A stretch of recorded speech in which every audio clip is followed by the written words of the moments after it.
नमस्कार, मी गौरी अवधूत यूट्यूब चॅनलवरती तुमचं पुन्हा एकदा मनपूर्वक स्वागत. नेहमीप्रमाणे आजही आम्ही तुमच्यासाठी घेऊन आलो आहे नवीन व्हिडिओ. आज आम्ही तुम्हाला अशा ठिकाणी घेऊन चाललो आहे जिथे गेल्यावरती तुमचे मन अगदी प्रसन्न होईल आणि खूप छान वाटेल तुम्हाला. चला तर मग, हे ठिकाण म्हणजे दहिवली गावचे ग्रामदैवत त्रिमुखी श्री वरदान देवी मंदिर. रस्त्यावरून हा मंदिराचा कळस दिसतोय. हे ठिकाण चिपळूण तालुक्यापासून 16 किलोमीटर अंतरावर असलेले सावर्डे या गावापासून साधारण 3 ते 4 किलोमीटर अंतरावर आहे. आम्ही नेहमीच या यूट्यूब चॅनलमार्फत तुमच्यापर्यंत वेगवेगळ्या ठिकाणांची, मंदिरांची माहिती देत असतो. तसेच कोकणातील कल्चर, कोकणातील मंदिरे यांची माहितीही देत असतो. नमस्कार, आज आलो आपण दहिवली गावच्या त्रिमुखी श्री वरदान मानाई मंदिरात.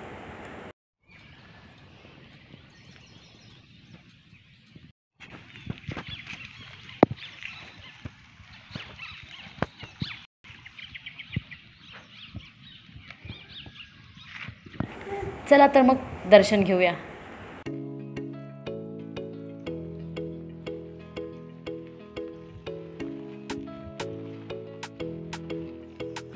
हे आहेत श्रीदेव भैरी आणि मानाई देवी.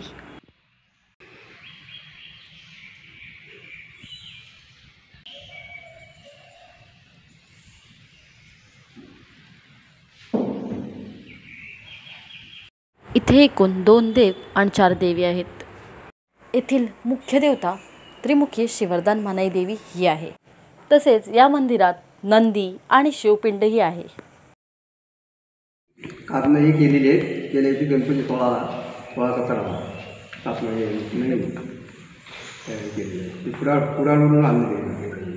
आणि ह्या महाराष्ट्रामध्ये कसे त्रिमुखी देवी नाही वरदान. हो, त्रिमुखी हे म्हणजे वैशिष्ट्य आहे आपल्या देवरितांचं. काळातून नाही, बरीच वर्षापासून मला आता 70 वर्ष झाली. या मंदिराचा गाभारा आणि देवींच्या मूर्त्या पूर्णपणे दगडात कोरलेल्या आहेत.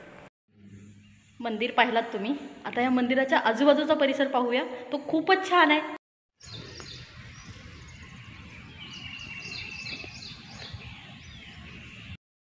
मंदिराच्या दोन्ही बाजूला गार्डन आहे. तसेच वेगवेगळ्या प्रकारची झाडे, फुलझाडे लावलेली आहेत.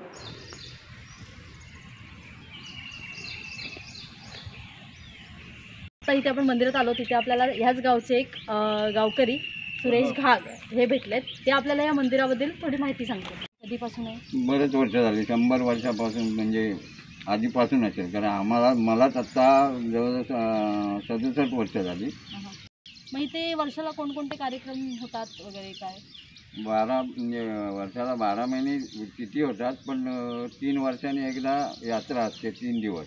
म्हणजे त्याला आपण समा यात्रा म्हणतो. आणि नवरात्रीला 9 दिवस म्हणजे कार्यक्रम असतो. पूर्ण 9 दिवस. दसरा मध्ये तिथे असतात. त्या फक्त गावकरी येतात आणि ते करून जातात. बाकी हा महत्त्वाचे 2च, दसरा आणि समा. 3 वर्षांनी एकदा येतो. 3 वर्षांनी एकदा असतो. ज्या म्हणजे आता अधिक महिना असेल ज्या वर्षी, त्या वर्षी यात्रा असते. या आहेत देवदेवतांचे जुन्या मूर्त्या. किती छान आहे ना परिसर.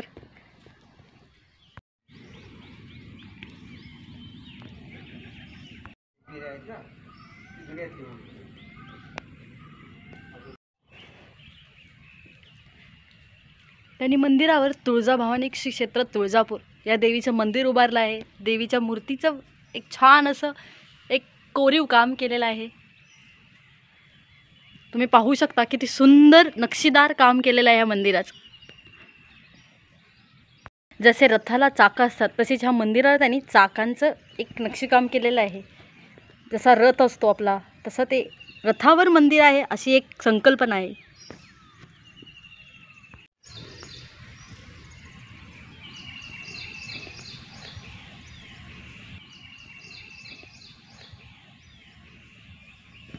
किती सुंदर निसर्ग आहे, किती छान वातावरण आहे. तुम्ही बघू शकता याने किती छान असं गार्डन तयार केलंय. वेगवेगळ्या फुलांची झाडं लावले. असणारी ही एकमेव वरदान मानाई देवी आहे, जिला त्रिमुखी असे म्हटले जाते. कसं वाटलं मंदिर? छान आहे ना? मलाही खूप आवडलं. 3 वर्षांनी अधिक मास हा येतो, त्यामुळे इथे 3 वर्षांनी समायात्रा असते आणि ती असते जानेवारीच्या दरम्यान. त्यामुळे तुम्हाला यायचं झाल्यास तर तुम्ही त्या जानेवारीमध्येही येऊ शकता किंवा असे जून जुलै या पावसाच्या दरम्यान येऊ शकता. पावसात आलात तर त्याचा एक बेनिफिट, एक त्याचा फायदा म्हणजे वातावरण खूप असे छान वातावरण तुम्ही बघू शकता. आजूबाजूला किती छान वातावरण आहे, निसर्गरम्य वातावरण आहे, जे मनाला अगदी प्रफुल्लित करतं. एक पॉझिटिव्ह एनर्जी येते. त्यामुळे नक्की या मंदिरात या आणि या मंदिराला भेट द्या आणि देवीचा आशीर्वाद घ्या. धन्यवाद. थँक्यू.